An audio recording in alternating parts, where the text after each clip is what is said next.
It's a drill, but the intention is real enough. The pilots have 15 minutes from the alarm sounding to take to the skies.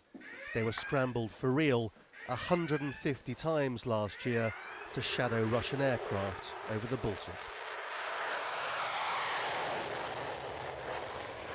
The current lead nation in this NATO mission is Norway, backed up in Lithuania by the Italians. This, they say, is all about reassuring the tiny Baltic states that they won't let the Russians do to them what they did to Ukraine.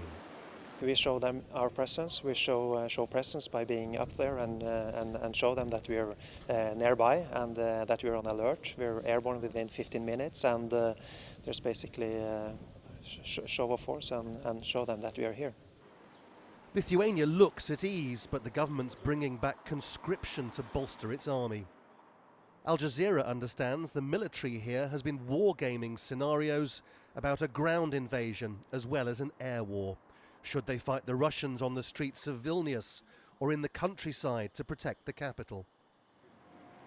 As well as having Russia to the east, there's the Russian enclave of Kaliningrad to the west. The trains carrying oil and Russian troops pass straight through Vilnius. Lithuania feels surrounded.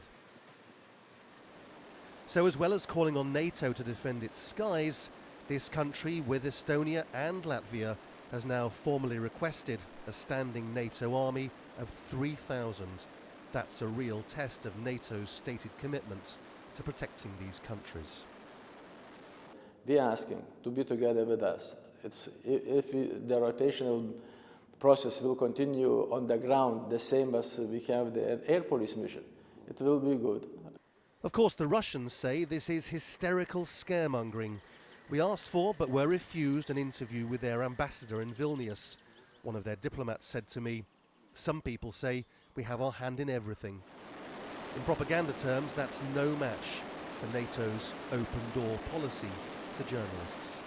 NATO admits there has never been a single significant incident of a Russian warplane deliberately breaching the airspace of any of the Baltic states. Yet for all that, these pilots practice this stuff over and over again, just in case, they say, they ever have to do it for real. Privately, some NATO officials admit it looks strange to spend so much effort on preventing an air or ground war they actually think extremely unlikely. But set against a Western narrative of an unpredictable Russian leader, they'd prefer not to take any chances. Lawrence Lee, Al Jazeera, Lithuania.